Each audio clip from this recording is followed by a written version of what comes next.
जो कांग्रेस एवं सहयोगी मेंट दल जो आमर महिला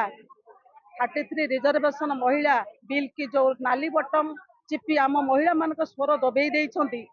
से बाबद आज महिला आक्रोश रखी आज महिला आक्रोश समावेश कर हजार हजार महिला समावेश होती अधिकार राज्य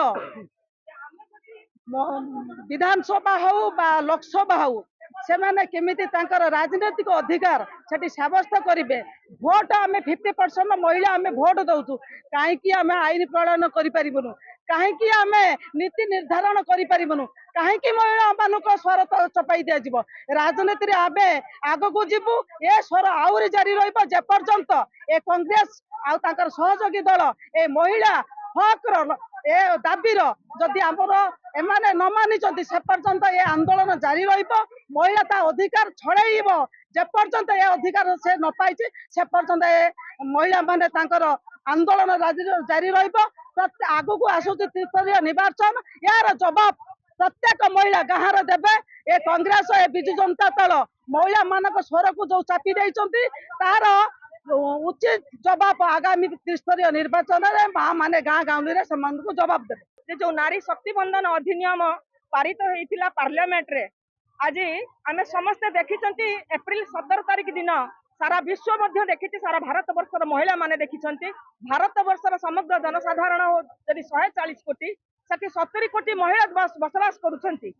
70 कोटी महिला मान आज पर्यंत अधिकार पाई कहीं लड़ाई करना नरेंद्र मोदी एवं आमर अमित शाह गृह मंत्री से 33% रिजर्वेशन जो नारा देते जो नारी बंधन अधिनियम पारित करते कांग्रेस एवं कांग्रेस को सपोर्ट करुवा टीएमसी समाजवादी पार्टी बिजु जनता दल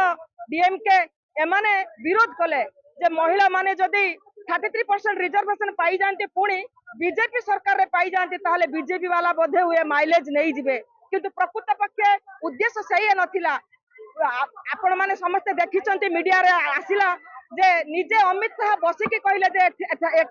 एथिरे कहारी हक मरा जीवनी समस्त को समान अधिकार दिया जीवो एवं डिलिमिटेशन जनगणना तापर जो 33% रिजर्वेशन अच्छी ए संसद आमर जो बिल अच्छी से अनुसार ही हम समस्त को निजर निजर न्याय्य अधिकार पाइबे एवं महिला माने जो माने गणतंत्र रे अधा आबादी अछंती सेमानकर मध्य अधिकार समान को दिया जिबा दरकार दुखर विषय विरोध हेबा परे आज आमे समस्त भारत वर्षर समग्र जनसाधारण जो